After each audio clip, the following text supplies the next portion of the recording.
specialist specializing in childhood trauma, but I've just come through my second major cancer experience, and it has really shifted my focus a little bit from where I was previously. So, to give you some background and some context, I was diagnosed with a very, very rare cancer. uh, I say I was diagnosed, but it actually took 14 years after my initial surgery before they realized what it was that we were dealing with. 14 So, years. yeah, in 2001, I was supposed to be heading over to London to do a working holiday for 2 years, and instead, I was in hospital having a craniotomy and cranioplasty. So, I have a fantastic polymer resin plug in my skull Wow. because I had a tumor, a lesion, a necrotic lesion in the bone of the skull. So, the bone was simply breaking down. And at the time, the doctors didn't know what it was. They told me that it was something else, and they expected that despite having a craniotomy, that my recovery would be just a few weeks and I'd be back to normal. Well, surprise, surprise, I was not back to normal because what we discovered many years later was that the condition that we were dealing with was Langerhans cell histiocytosis, Wow, that's a big one. So, which it is there is. a, is there is there a simpler explanation of what that means? Yeah, so what it is that it is a form of cancer that is recurrent and it can show up in any system in your body. You can have single focus where you just have one lesion and that's all you ever deal with. Or you can be a little bit less lucky, like myself, and you can have the multi-systemic, and it can be something that turns up in skin, bone, nerves. Any system in your body can be affected by it, organs. And for me, initially, I had, so I've actually had three tumors in my skull, one craniotomy. Two of those tumors went into spontaneous remission, and instead of having the tumor cut out, the bone healed and regrew. So, Wow. yeah, So when you it's speak pretty big. spontaneous, I know we already covered this in the previous interview, but when you speak of spontaneous remission, does that mean that the lesions didn't appear again in the next scan? Well, they appeared, but they were smaller. So Smaller. Okay. what what they say when they refer to spontaneous remission, it's the medical term for saying we don't know what the heck's going on here, but this is actually getting better. So without treatment, without surgery, without medication, without any standard allopathic medical intervention, the individual is healing. So that must be spontaneous remission because they're going into remission and we didn't do it. Right. Okay. I understand now. Um, I'm sure I everyone else wish understands too. I get it. I wish Yep. it I wish it was a little more spontaneous, as in because we hear spontaneous and kind of think instantaneous, Yes. uh, but Correct. it does take time. So that spontaneous remission just refers to uh, healing, what I consider to be self-healing, because it's healing that is done on an energetic, non-local, alternative plane that gets real tangible results. Mm. So I've also had lesions in my skin. I've had this, I actually lost all my beautiful hair and I had these awful sort of waxy, scabby, scaly rash that broke out all through my head. And so despite never having had chemo, I've actually lost my hair fully twice. Wow. Because of things that were going on, those imbalances in Of the course. system. Yeah. And again, doctors going, "Oh, we don't know what the hell this is." Yeah, good luck with that. Thanks, fellas. Appreciate Wow. it. Or Yeah. alternatively, what has happened to me so often is because the conditions that I have, so had the first one was the Langerhans cell histiocytosis, which showed up in 2001, was officially reclassified and correctly diagnosed in 2014. And then in 2021, they discovered that I had a second type of cancer, which is neural endocrine cancer, and that had shown up in my bowel. Wow. So that was what they would say a routine colonoscopy, despite the fact that I was begging them to investigate because the symptoms were horrific and I could not get anyone to listen to me or take me seriously. So what is it? What changed your path, Ruby? So there was a doctor, I Yeah. believe, was that in, I should have written this down, was that in '01 or '06 that said, we can't help you, go find something that can? Yeah, so that was 2006. It was November 6th, 2006. I Wow. collapsed at work and I had been walking down a staircase and my body just gave out. I didn't actually pass out, but I was paralyzed. And my workmates rushed me to the Royal Randwick Hospital, Royal Women's Hospital in Randwick. And my poor colleague, he went out to call my emergency contacts and get people, but they'd moved me into the emergency department and I was in one bed. And when he walked back in, they were calling time of death in the bed that he had left me in, but they'd moved me to another bed. So my poor colleague, I'll never forget the look on his face.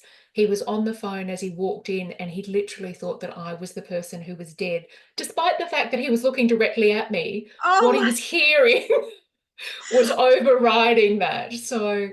Um, oh wow. so I was at that stage, my body was just shutting down. And again, they didn't know that they were dealing with Langerhans cell histiocytosis at this time. They Yeah. just didn't know what was going on. And so after I'd been in hospital for 3 weeks when the department, so again, multi-systemic, I had um, lots of different departments who were looking after me and doing investigations, and they all came to the conclusion that they didn't know what was going on.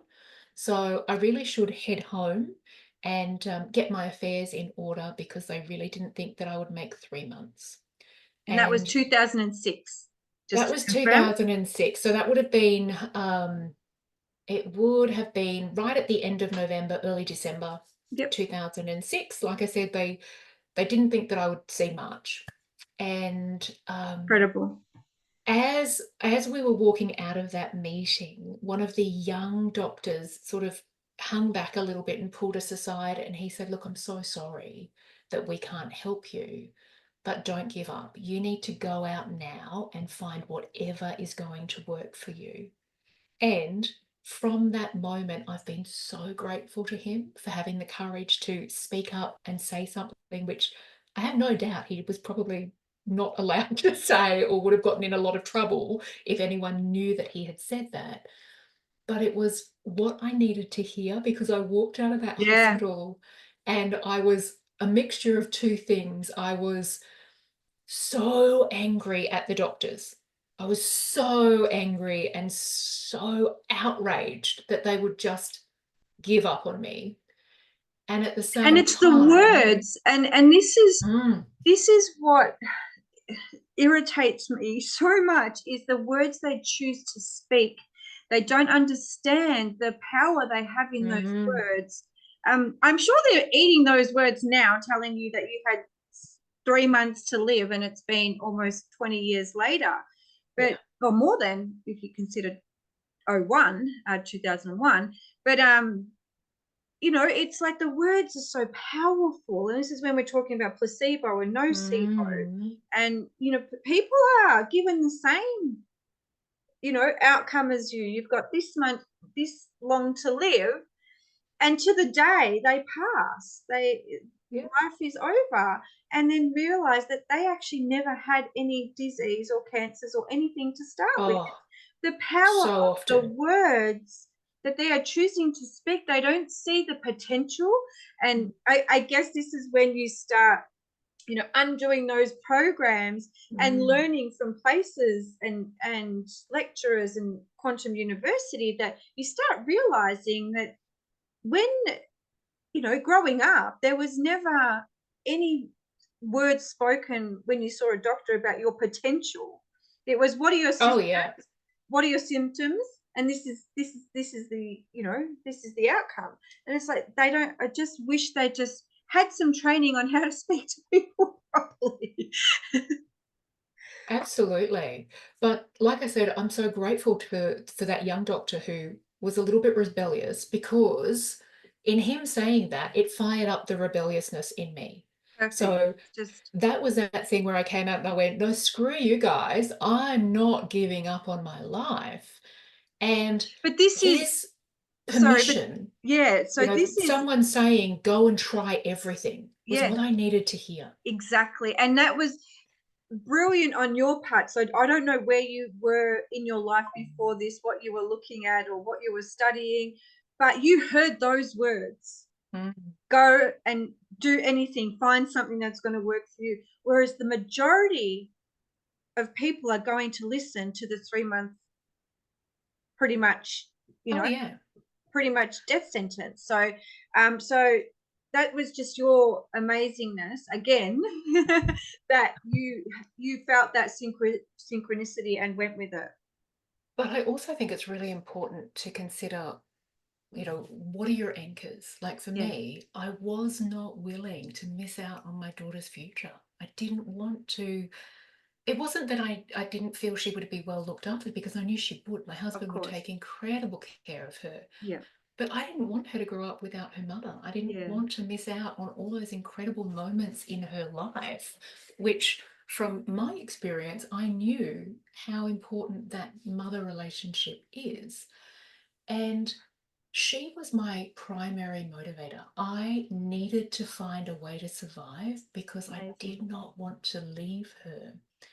And so I'm really grateful for that, because it did, in many ways, take the blinders off for me. It allowed me to be in situations that I wouldn't normally have exposed myself to, because, again, with all that conditioning and just a funny little connection. So I am highly sensitive to smell. And therefore, I've been really, or I was in my youth, really adverse to anything that attracted hippies, because hippies were a bit smelly Yeah. in the 80s and the 90s. It was a different time. And body odor was a trigger for me.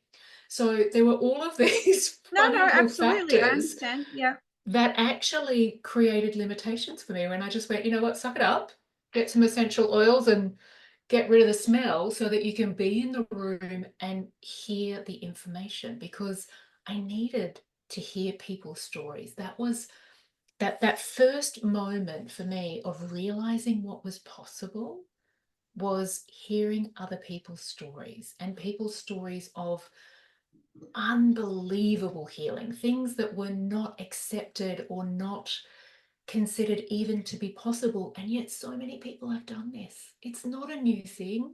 It's No, not it's not radical, it's not, it's just hidden. groundbreaking. It just hasn't been accepted. Mm, And yet, when you allow yourself that space to be in those rooms and to be exposed to people who might be a little unfamiliar and uncomfortable, you get access to different concepts and different perspectives.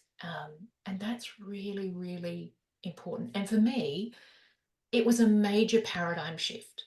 yeah. So I, prior to this, I really gravitated to the corporate world, because it was nice, like hard lines and rules. There were systems, everything had a way to work. And so when I started looking at alternative therapies and alternative individuals, there are no rules, there are no boundaries, there are Well, no this is guidelines. where we're sort of bringing the left brain and the right brain, and we are, Yes. hemispheres stimulating, which is the point at the same time, because you've gone from your logical to your, dreamy. And now we're Yes. bringing them together to be in a whole brain state, and this creates a whole new consciousness. And I think that's one of the things that I really enjoy about the studies that I'm currently doing, is because I've actually, like, I'm just blitzing it through my degrees at the moment, Oh, because with I all your literally, experience, my yes. gosh. And that's the thing. My daughter gets really frustrated because I finish my subjects quickly, but it's like, this is stuff that I've been learning and studying and researching independently for over 20 years. So, of course, it's beautiful and easy now because connecting those dots, it's just, drawing a familiar picture, but it's really beautiful to be able to bring that hard science behind it and to explain it in a way that is less woo-woo, less airy-fairy, and far more tangible and realistic. And that's what I really love. Yeah. And it's really interesting, isn't it? Now we're being opened up to a whole new world. Like so many of us are, sharing this Mm. information, and it's much more acceptable from the hippie, Yes. from the Oh my days of God, where we thought yes. this was all woo-woo hippie stuff to this Yeah. is actually science. This is the Yeah. real science. The other one was a program Yes. that made money for Yeah, big agreed. pharmaceutical companies, which is absolute medicine is absolutely needed. I'm like I've always said, we're not giving medical advice here. We're sharing stories, and this is about holistic health. And many of us use both allopathic and holistic health, Yeah. in combination, and that's what it's supposed to be, right? Yes. But there's this whole new world that's almost been hidden from us, or blinkers put up Mm. um, for us so we don't get to experience or see it, because unfortunately, when you take your power back, it doesn't make money when you're healthy and you're thriving and you're not doing the chemo or whatever it Yeah. is. It's not making those sorts of, for having financial sort of benefits for these bigger companies. But yeah, it's just, I think, we all thought this was hippie woo woo stuff, but then the realization or the awareness that this is actually science. Like, this is real. Energy is real. Energy is the Yeah. science. So it's actually phenomenal. Yeah.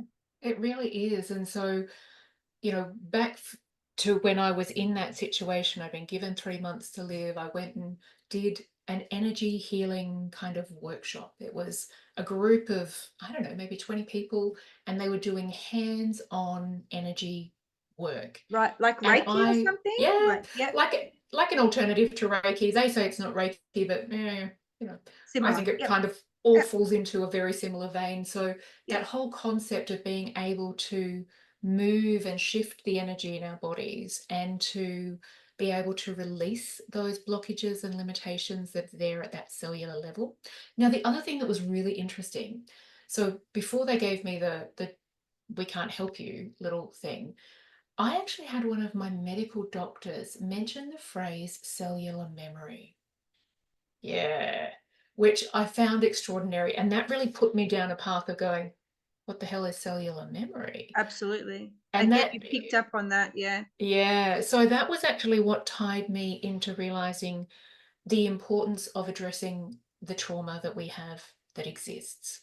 Um, prior to getting ill, I yeah. just wanted to ignore it all. I sort of thought, look, I grew up, I got out of it, I survived, I don't ever want to think about it again, I'm done. And then the universe went, hey, no, like, let's give you some really, really big challenges that mean you have to look at it and you have to heal it because you can't, for me personally, I Amazing. couldn't get beyond that Yeah, until I was willing to look at it, until I was willing to feel it, until I was willing to acknowledge it and then go, yeah, great. I lived through it. I survived.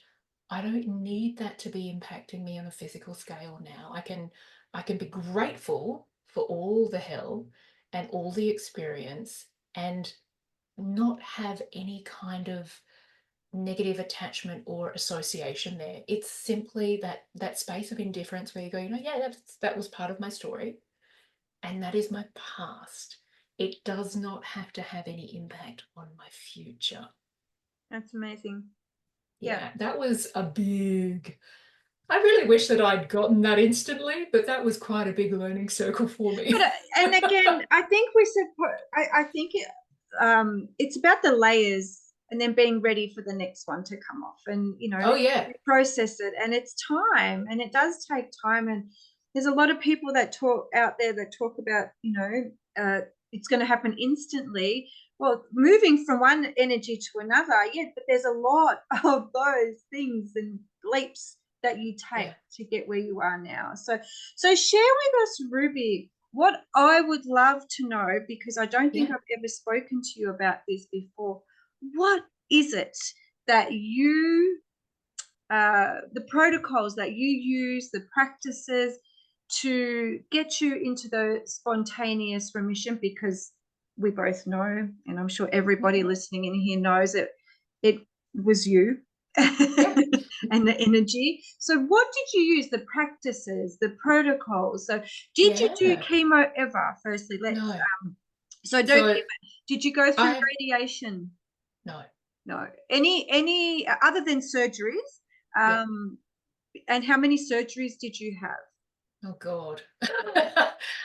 Literally, I have had so many that I have lost count. So 10, Uh, 20, do you think oh, approximately? I'd say we're probably close. We're probably around the like 18. Wow.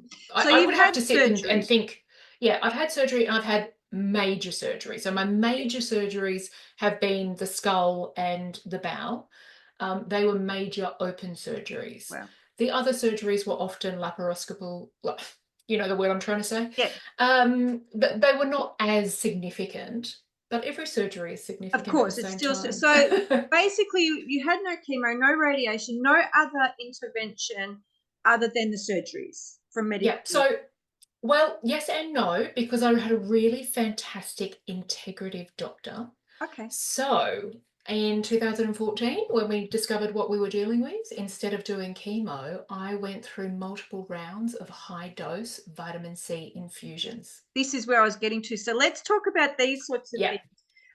Because I know people are limited on time and yeah, also attention spans and just busy lives. So let's get down into what did you do that you believe, because a yeah, lot of it was intuitive for you, like many people that I speak to. What was it for you, Ruby? yeah. So it was a combination of things, and different things worked for different aspects or different conditions or problems at the time. I to this day, I still use high dose vitamin C, What doses are really you high dose. using, Ruby? So currently, post bowel surgery, I take 25,000 Wow. micrograms of vitamin C orally. I no longer do the infusions.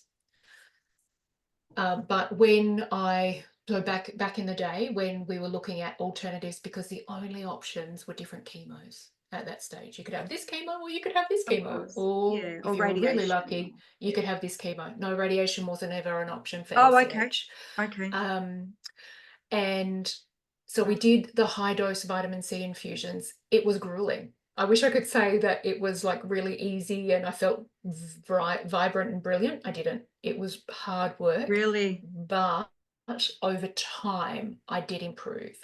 And my responses, so I went from, being so lethargic and hardly moving to my son woke up having a nightmare and I was able to sprint down the hall and I went, oh, I don't sprint. Well, I And do now. so that was an indicator that things were really And this improving. was the vitamin C at this stage.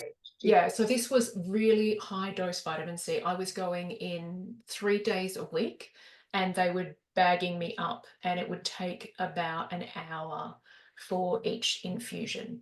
But this was done in my doctor's surgery. This wasn't a health fad at that time. It was very experimental, and I was happy to be the guinea pig. That was my choice, and it And worked it for me. worked Yeah. for you. Yeah. So then, when I lost my hair and I had this awful rash, we were still doing the high dose vitamin C, but I also used it was low light blue light therapy. Blue light. So Okay. yeah, Interesting. so Blue I light. was yeah, it was a ring of blue light that they would um, shine over my disgusting scalp until that healed. And again, that only took a matter of weeks.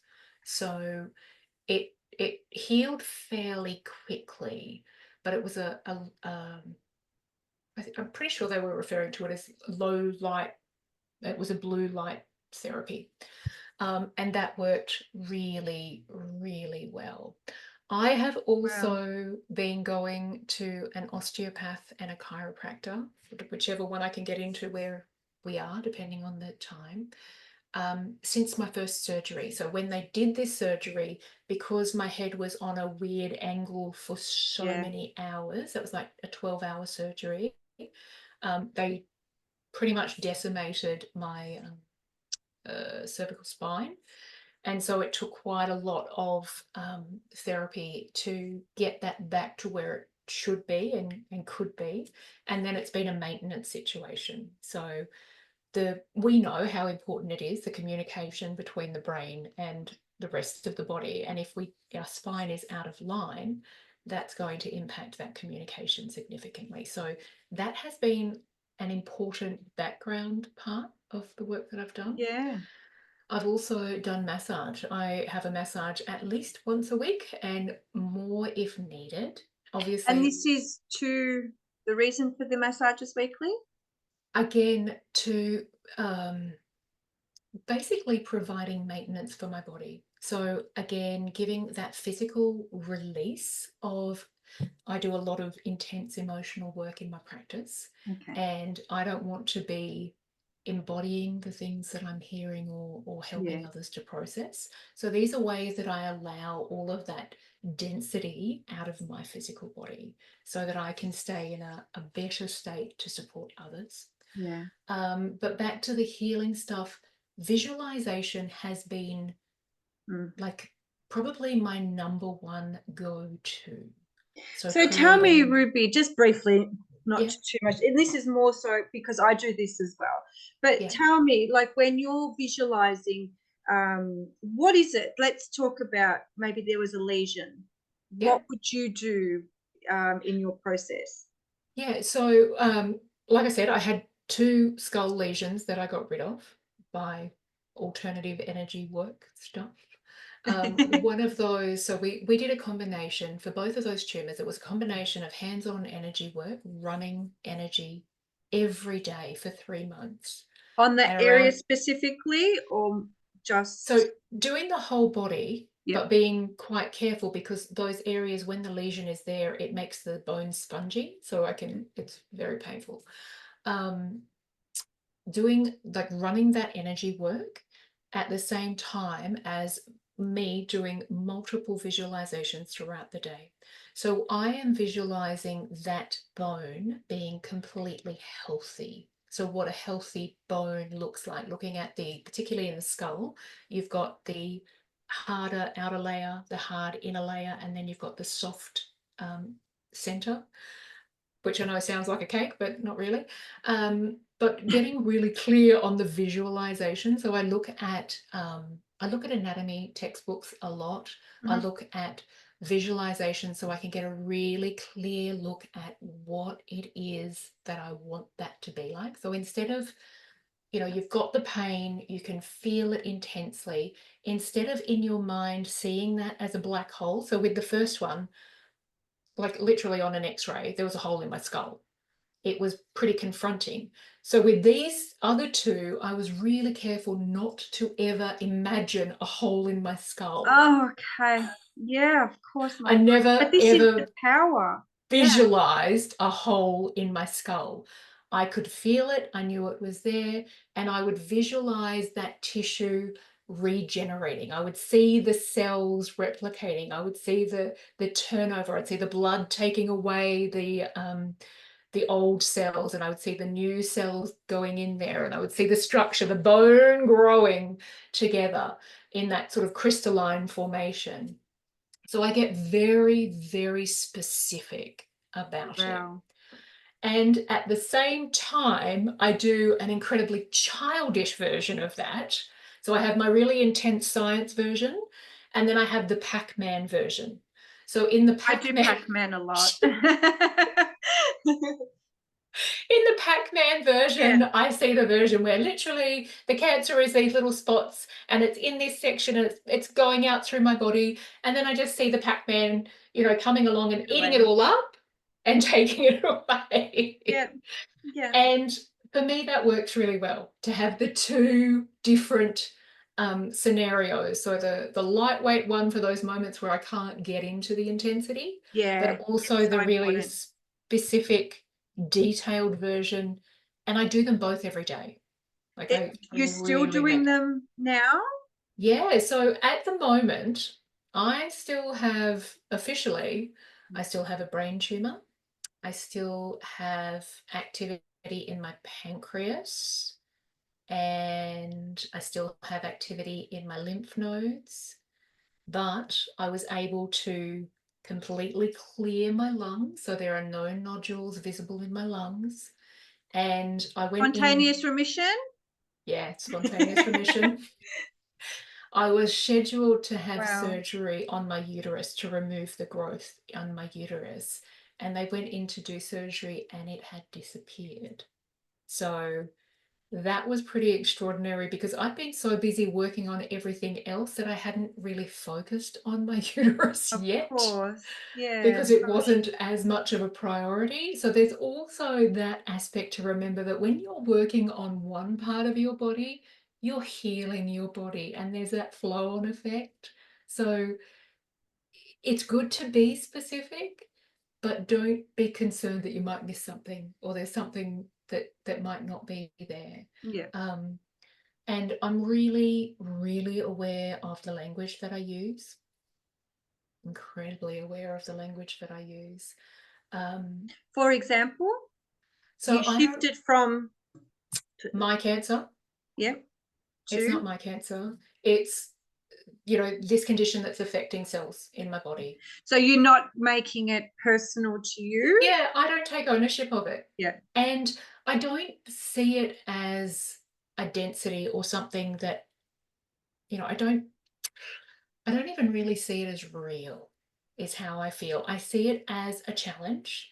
I see it as the blueprint for the healing that I need to do. So when I get those, when That's I'm beautiful. Yeah. Like, having conversations with all these different doctors and they're saying, we've got a problem here, we've got a problem here, we've got a problem here. I go, okay, can I have the scans, please? yes. Can I have a copy of the report? I want to use the very specific language.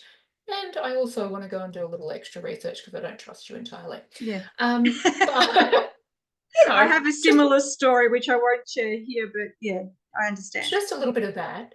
But it's really important to be in that space where this is just my latest challenge. This isn't the final destination for me at all. There's nothing, Your it's perception is not, incredible. Yeah. yeah, it's not, in one hand, it's not real, and on the other hand, I know it's real. But I'm not making it permanent and I'm not giving it significance.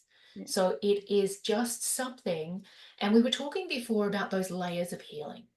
And what I see both in my practice and with my beautiful self is that the heavier things come to the surface after we've healed the lighter things. So we can Oh, only love that. heal what we are at the capacity that we have. So at the time, it all feels intense and overwhelming and really, really big.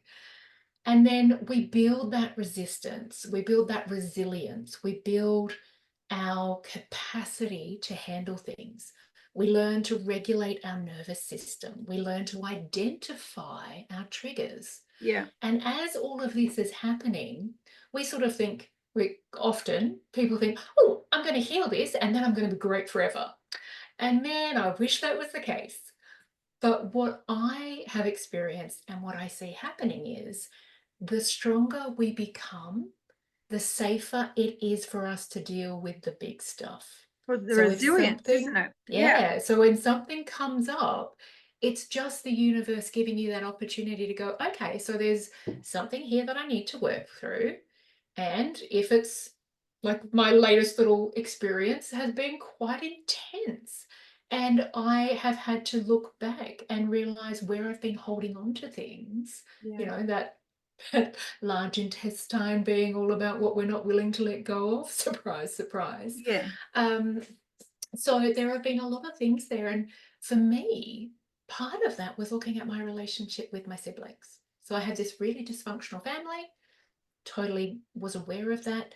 Later on, I discovered that I wasn't actually biologically related to that family, that I Oh, had, wow.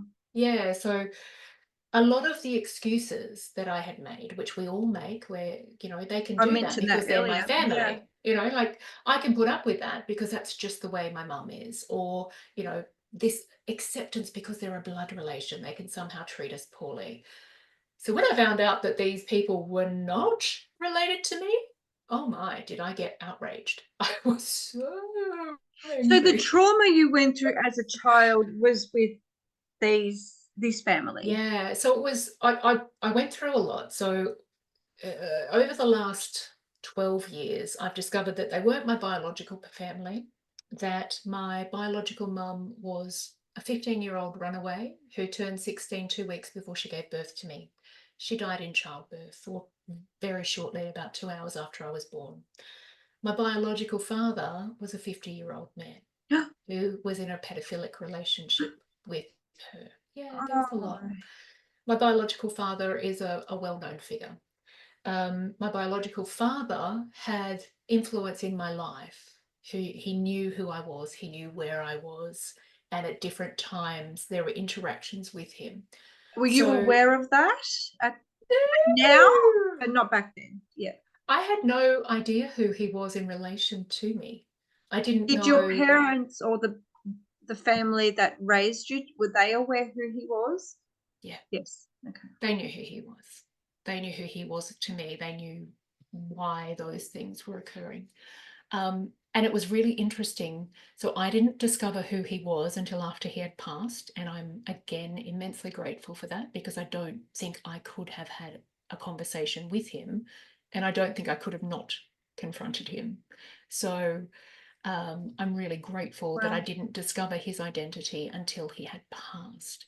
Mm. So for me, all of this, the unraveling of my truth made a lot of sense, again, in the context that the conditions that I have, there's a genetic component to them. So there was a reason why the people who were raising me had no idea why I was so sick, or why I have Ehlers-Danlos syndrome as well. So it's a connective tissue disorder. And in addition to having thousands of dislocations, I also suffered from bone fractures, which is rare even within Ehlers-Danlos. All of these things were inherited from my mother, but these guys didn't know my mother, they knew my father. Right. So it's just been this unraveling of the truth and being able to put the pieces together and go, oh, that makes sense now, and that makes sense now. Now, I didn't discover who my biological father was until 2020, and I developed this cancer in 2021. So there's this really interesting concept. I'm pretty sure you would have been familiar with it, Dr. Hammer, the idea that Yeah. cancer is the result of a shock that we cannot prepare ourselves for, or we cannot be, there's no preparation. That really resonated with me. When I did that Wow. lesson, I was like, Yeah. oh, Yeah. yes, I could not have prepared myself for that truth. I could not. Of There your was no father way. or reading the Hammer Correct. Medicine?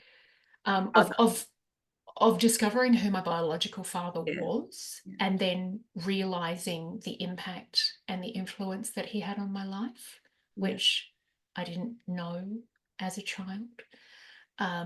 And then, of course, all of the complexity of, well, if he knew where I was and who I was with, why the hell did he leave me with them? Because they both had significant mental health issues, and there was abject poverty and violence and sexual abuse and all the things. Mm. And so then it was realizing that there are a lot of there's a lot of information Sorry, issues Ruby. at play. Oh, good. Sorry. Sorry. It's okay. But yeah, so when I had that second rare cancer diagnosis, again, I was really, really angry, because for the first time in my life, I had never asked that why me question. It was, I Yeah. don't know, but for most people, that's their immediate first reaction. I didn't go to that place. When I got the second rare cancer, then I had that little moment of going, really? Like, we don't think I've been through enough? Yeah. but I needed Oh, it. anyone would think like that. My goodness. Yeah, You know, I know that sounds ridiculous to say now, and I would never actively or consciously have chosen to go through this. But if I hadn't gone through it, I wouldn't have connected all the pieces. I wouldn't have gotten the correct. clarity and the healing that I have gotten from it. And the beautiful part of that is I'm not just healing my life, I'm healing my children and my grandchildren and stopping this Well, from you're having an stopping impact the, on yeah, them. oh gosh, there was a name for it. I was so intrigued. Generational trauma. Generational trauma that you're passing Yeah. down. So absolutely. Yeah. Yeah. So Amazing. it all Incredible. happens. Incredible. So we are at high doses of vitamin C, blue light Mhm. therapy, visualization. Do you feel there was, and obviously emotional intelligence, emotional healing? What do you call it in your therapy? Where Okay. So yeah, absolutely. So there, for me, there had to be this really deep healing, and it was that subconscious healing. So being able to get in and do that subconscious reprogramming and being in allowance of these layers as they came up. It was a really big thing for me because in the beginning, I felt like I was failing because I didn't realize that I had a recurrent form of cancer. I just felt like the fact that it kept coming back meant that I was failing. And so I had to get into that space of allowance and go, you know what, this isn't me failing. This is just my journey. And I know that there will come a point where this part isn't necessary anymore. And I don't want to jinx anything, but I feel like maybe I'm getting close. This I'm going to have to last, stop you there 1 minute, Ruby. I'll edit sure, this out, obviously. I didn't think we would go this long, and it looks like my battery is chewing and I'm in a different spot. So sure. let me plug in my charger. Hold that thought.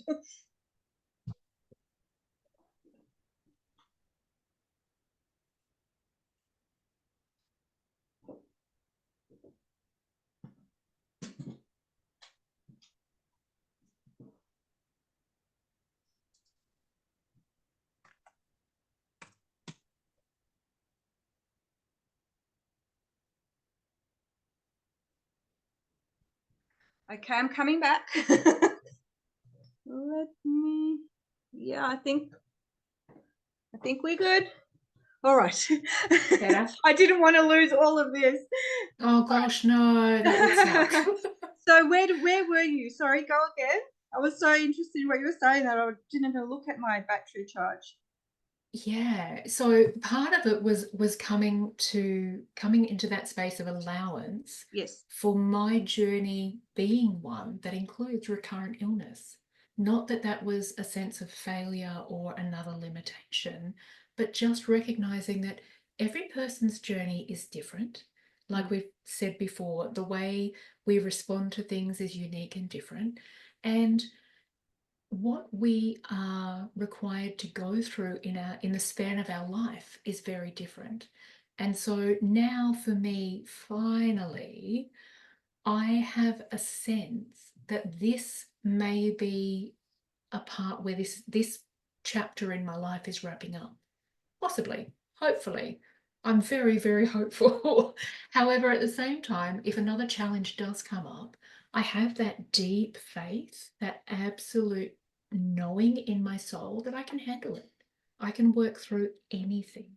And it And comes so, down to that belief, everything, yeah, every journey, the belief that anything is possible, and more so it's possible for you or for me, for us. yeah, And yeah, and it all, like, I do Psych K, and that was the biggest thing, other than learning a lot about the subconscious mind, is the power of the belief. It has the power to change everything, everything. internally, externally. It's just so powerful. And having that knowing, you really deep knowing, is that you will achieve that. Yeah. There's no And doubt. so, with that language and mindset, the other thing that has been pivotal and just absolutely essential is that whatever I'm going through, it is only temporary. So if I'm having a really, really rough day and the pain levels are through the roof, I don't say I'm having a rough day. I don't say I'm in a lot of pain. I say tomorrow will be better and it's only temporary. Only temporary. And you're Just got to get absolutely through the right. day. Yeah, you're absolutely And you do, but that is such a really significant and important part in in all kinds of healing. So whether we're looking at, childhood trauma healing, whether we're looking at physical healing, energetic healing, anything that we're looking to transform from one phase to another, we have to recognize that everything that we're going through, everything that we've been through, it's just temporary.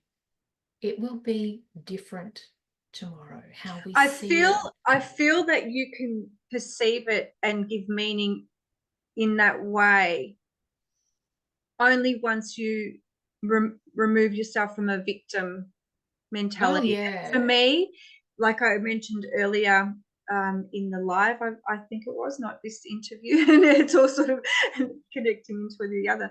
But it was when I moved from the victim to victor that I saw that transformation, those leaps, happening because Yeah. everything then opened up. So yeah, and such an important perception. Yeah, it really is. And it was important for me back in the beginning as well. That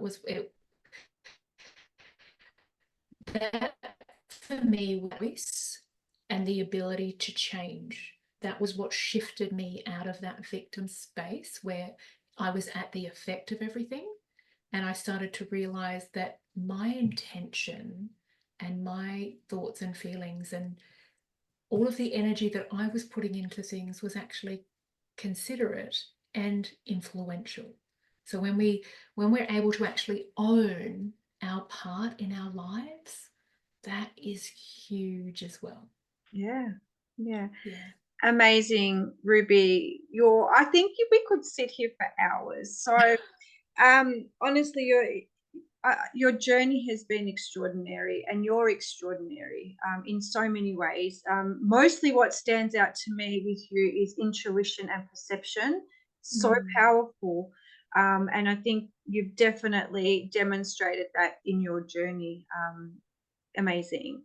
So, I mentioned this earlier, and I'm going to mention it again because it has been a topic that's come up this week. And it is that in life, different things show up for us, Mm. and we experience new things and different things all the time. And we give those experiences meaning. What is the Mm. meaning that you give to your life journey today? Yeah, so I do see it quite differently now than I have in the past. And I think part of that is just my age. I've literally lived long enough to have a slightly different perspective. And now I can, operate from that space of gratitude because I see everything that I've been through, everything, I can actually comfortably say that I can see that it happened for a reason. And that's not like a trite, um, off the cuff saying, and it's not diminishing the importance of any of it. But I now see my role in life to be one where I can guide and assist other people. And it's something that I've done for a long time. But in the beginning of my journey, that wasn't part of my experience. And it wasn't something that I ever saw for myself. And so now I look at this and I go, well, I have no shortage of things to speak about. I have no shortage of, Definitely not. anecdotes or stories to share or ways to connect with people. And I think when I was younger, like I said, because I didn't really think the people who were having a good time, I always thought it was some kind of fake facade. I didn't realize that it was real. It didn't feel genuine to me because it was such a foreign concept. Now I can see that that's actually where we're all wanting to be. We're wanting to be in a space where we can enjoy our lives, where we have Mm. that sense of purpose, and where we understand that our lives do have meaning.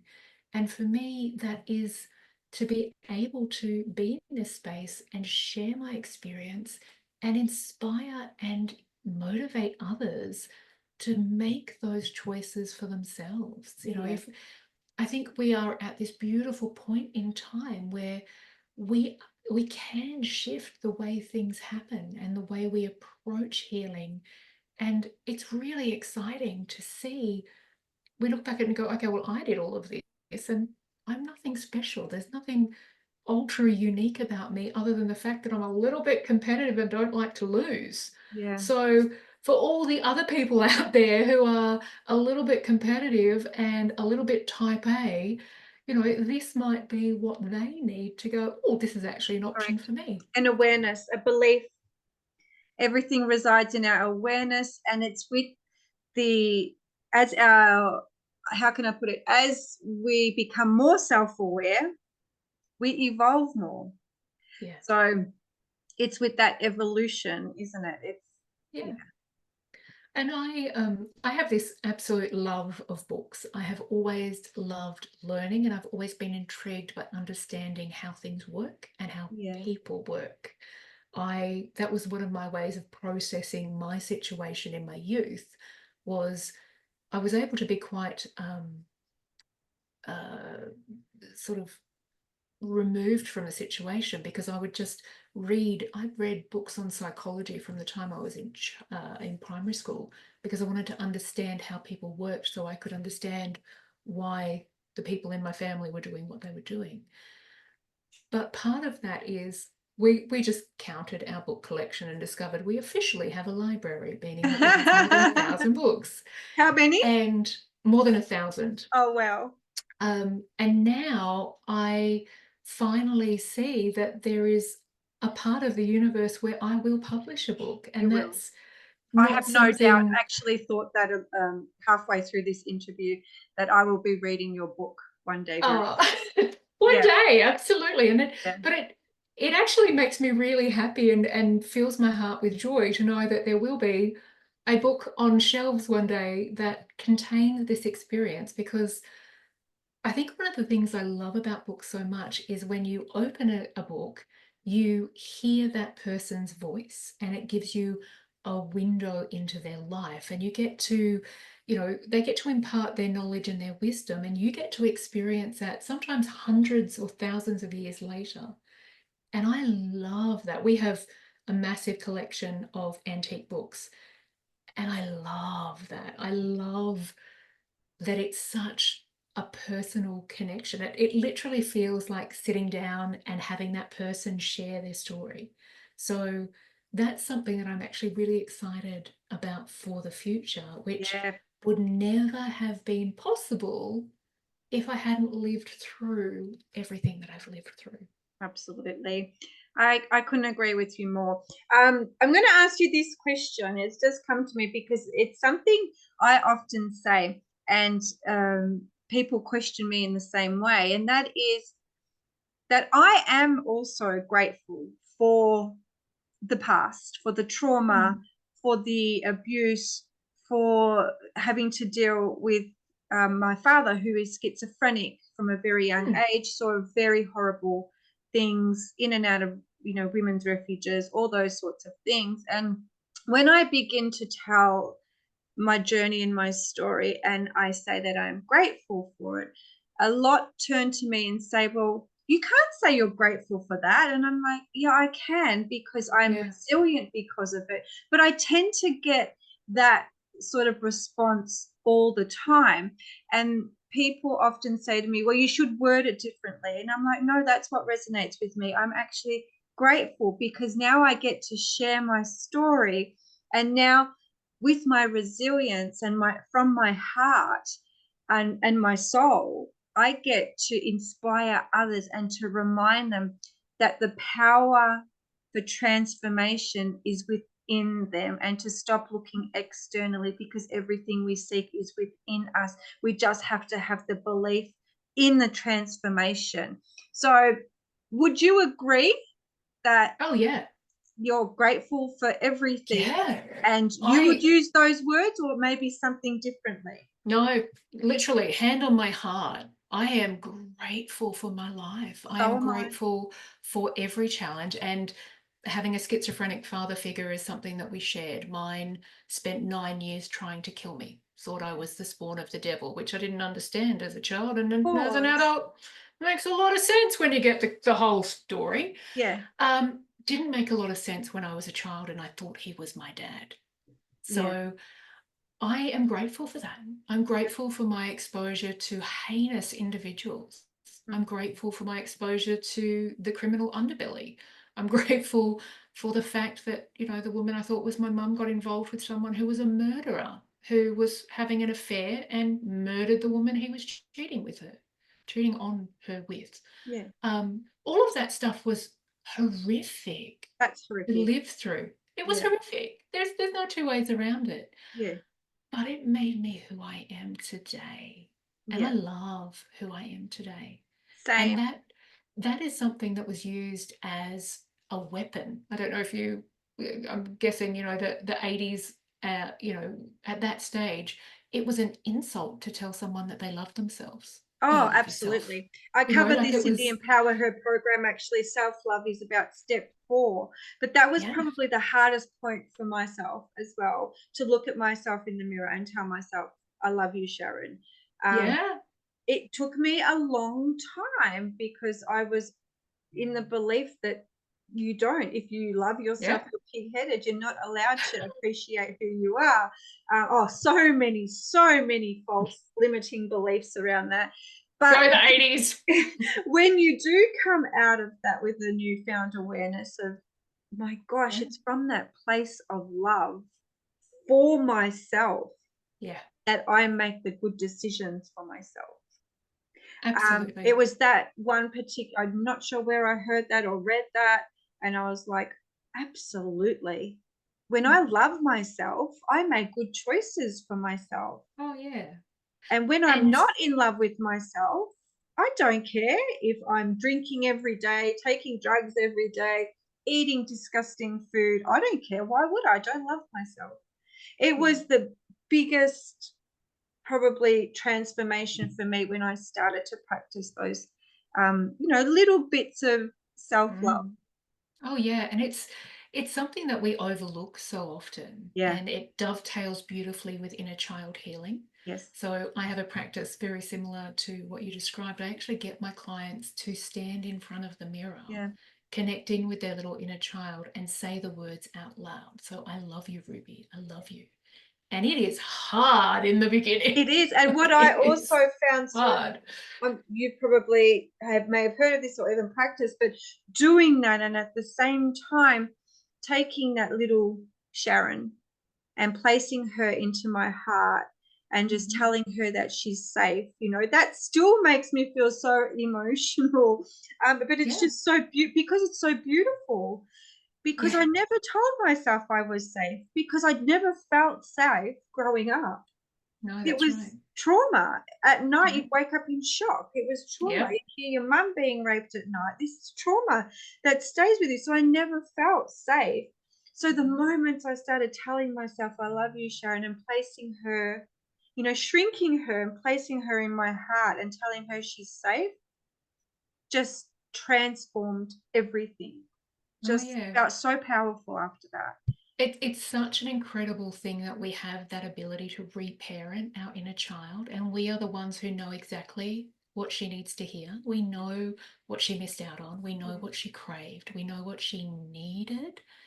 And doing that work is phenomenal. It It's phenomenal. really, It's really is. powerful. It's, It yeah, it it's is incredible. transformative, and it changes who we are. And so when, back to your question, when people are offended Mm, when we say that we are grateful for our experience, I simply take that as an indicator that they're not quite as far on their healing journey as they may think they are, yeah, or that there's a absolutely. little bit more work that needs to be done there. Yeah, Because once you get to that place and you are actually in love with yourself and you are, really appreciative of who you are now and everything that contributed to making you who you are now, you, the past doesn't have the sting that it once did. that's It right. doesn't have the impact.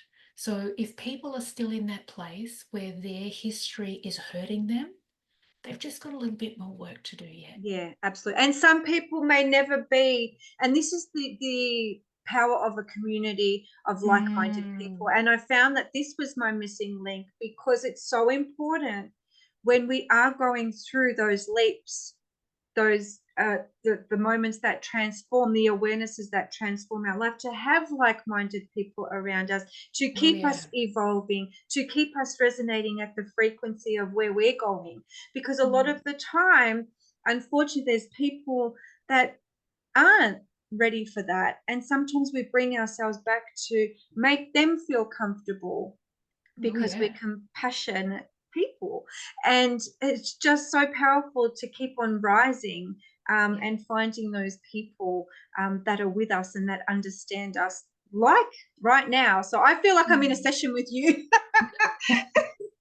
And I feel like we're just having a chat. Yeah, which is what it's all about. And but this is all, it's about self-awareness, evolution, and you'll take that step when you're ready. But the awareness, the knowing is super important. Well, I think unless there's any final words that you wish to share, um, remembering that this is all about empowering others to stay on their journey to greatness. Are there some last words you would like to share? And where can people find you if they really resonate with you, or possibly want to work with you through some Yeah. trauma? So, yeah. Um, yeah, sure. So there's one little final thing that I want to touch on because it is really, really important. So as well as going back and doing all the healing and looking at the past, it is imperative to have a vision of the future that you are working towards. And it has been so beautiful for me. There have been so many moments when I have hit the mark, like I've lived through the moment that I have visualized in the past. And that is the ultimate in self-expression. It's just this beautiful moment where you go, this is what success really is. Correct. I wanted this, and now everything has aligned to bring that future into fruition. And that is stunning. Mm-hmm. So I think it's really important, if we have a look at it just really, really simply, you've got to have the faith that you can do this, because we all can. Mm-hmm. Every single person has it within them to heal their life. Yeah. You've got to be able to really invest in yourself in terms of time and energy. We want to think that healing is instantaneous, and it takes a lot of effort. But every single moment that you invest is the best return on investment that you will ever get. Yeah, It I is call it so falling. valuable. Yeah, I call it falling in love with the journey of self-discovery. And for Yes. the members that will be listening to this, have either started step one or completed it, but it is very much about the vision, crafting a vision of the Mm, future. But we do it in the present moment, obviously. But yeah, so it's all about that. So they would be in line with exactly what you are saying yeah, right now. absolutely. It's just having the faith, knowing that you have choice. That is so And important. believing, because there's a Believing lot of that you can programs that tell change. you that you don't have a choice, Mm, that you've got to do it the way that your parents or your grandparents went through life. And it's not that way at all. You've got a choice to heal, you've got a choice to improve, you've got a choice to live your greatness, whatever that means for you. yeah. And you can do it your way too. Really important. And with that, there's another little factor, which is you have to make yourself a priority. Because for so many of us, everyone else comes first. Everyone else's needs, everyone else's emotions, everyone else's requirements, and we are way, way back at the end of the line. And And this that is has something to I talk change. about often as well. You're literally, the program is everything that you are saying. But I think the one awareness that we can take away, and it's something I mention often, is that when you put yourself as a priority, when you feel good, so does everyone else around you, because the Oh, yeah. energy doesn't stop with us. The energy ripples out to those around us and beyond. So Mm. when we feel happy and we're doing the things to heal, to progress, to take that next leap, everyone else is feeling that too. So it's so important, because as a mum, especially when I'm not having a good day, I look around, my whole family's not having a good day. So I need to go and shift that mindset. And as soon as Yeah, I start feeling good, I notice everyone else around me is feeling good. So I take that time for myself. I recognize absolutely. that I need that time for myself.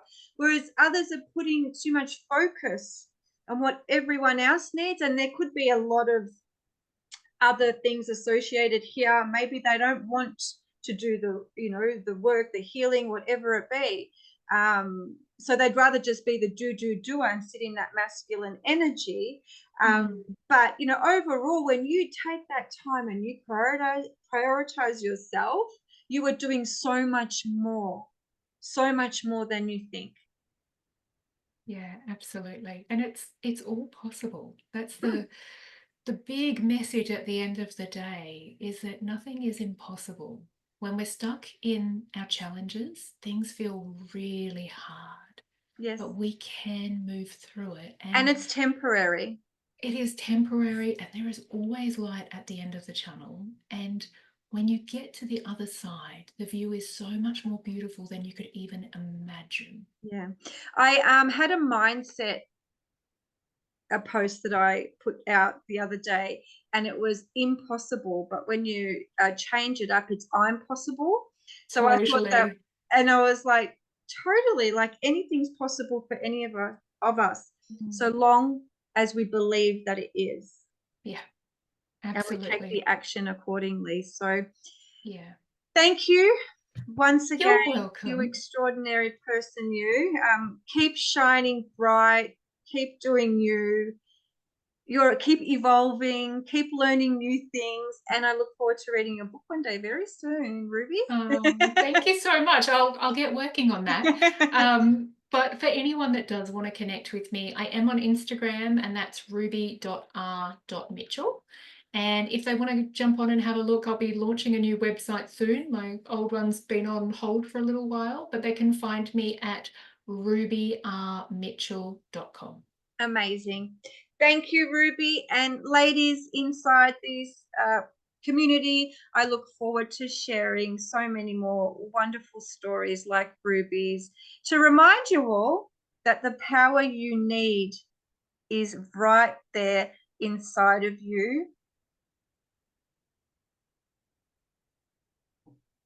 Thank you, Ruby. Beautiful. Thank you so much. I got goosebumps literally 100 times throughout that. I was really into what you were Oh, saying. Um, and I'm sure so many of these beautiful women will be as well. So keep in contact, and I look shall do. forward to following your journey further. Oh, lovely. Well, thank you so much. I really hope that it is helpful, even if Oh, it it just so helps is. Even one if it's just person, one person, like we always then say, yeah, it's you know, totally worth it. And it has been absolutely. a pleasure. So good luck with it. Keep me posted on to how the group goes and how the program Yeah, goes, because yeah. I love business too. Yeah, look, I feel like this was, I think there will be, I'll edit the parts out that, Yeah, just cut out anything you want yeah. to. Oh, no, I won't cut out the bulk. No, no, not at all. It is it's a conversation, and where it went is where it went.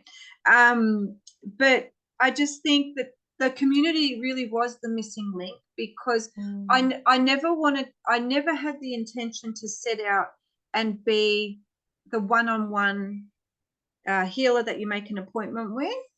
I wanted it more to be as a collective thing. mhm, And when I found a lot of people were coming back to me to make appointments, I was like, no, I need to give them the tools. I would mm, like them to recognize for themselves, when a limitation does come up, what it might look like, tools to shift that within mm. themselves. And then the community is really important for you to be remaining at that frequency, because there's been so many times in my life personally where I've taken the leaps, but then I'm speaking to those around me who don't really understand where I'm going. And I've always felt that I Mm. needed to come back to meet them at their frequency. And I always found there was this battle between evolution and remaining stagnant and, not making the right choices for myself. So that's where I'm taking it. And I really do believe that it's going to get there. There needs to be social proof. There needs to be all the rest of Mm. it, which I'm well aware of. And I just think it all in itself is a beautiful journey. Yeah. Well, we're so much further along than we were. It's so much easier for folks now. Like even this availability to do a Zoom call. Once upon a It's time, we would have been sitting on a stage in front of a group of people. Like it it's all was a whole lot more difficult. It was, and I just think because I run a business with my husband as well, and Mhm. we're always talking about imagine the days there wasn't email and Zoom and all these things. Well, how did we communicate? We'd actually have to either go and see these people on site, make telephone calls, like oh Send a fax. yeah, like what it's just we always say technology is no good, it's advancing too fast, blah, blah, but it's in so many ways so phenomenal that it helps us Yeah. so much to connect. I connect with people all over the world, and it's so easy. And Mm. yeah, sometimes the people that we want to connect with aren't our neighbor or aren't at the same gym or community group. They are somewhere Yeah. around the world, and it's amazing. I agree. Yeah. Very Well, cool. thank you for spending your Saturday morning with me. That's okay. Let's go out. What's the weather like? Oh, you're in Queensland, aren't you? Yeah, the weather is spectacular. It has been so beautiful that it has been like summer. We had a 27-degree day the other day. Did you Um, say Brisbane, Ruby? no, I'm up in Toowoomba. Oh, Toowoomba, that's right. Yeah, well, we Yeah. have a sunny day, a rare sunny day in Victoria today. So I'm sitting by the window and I'm getting out there because Nice, I don't know nice, when it's going to nice. happen again. So I get it. I will share bits and pieces of this, and I will download them, most of it inside the community, and I'll send you feedback as it comes up. Beautiful. That would be Yeah, lovely. Thank you so much. yeah. Thank you, Ruby. It's been an No absolute worries. pleasure. See ya. See ya.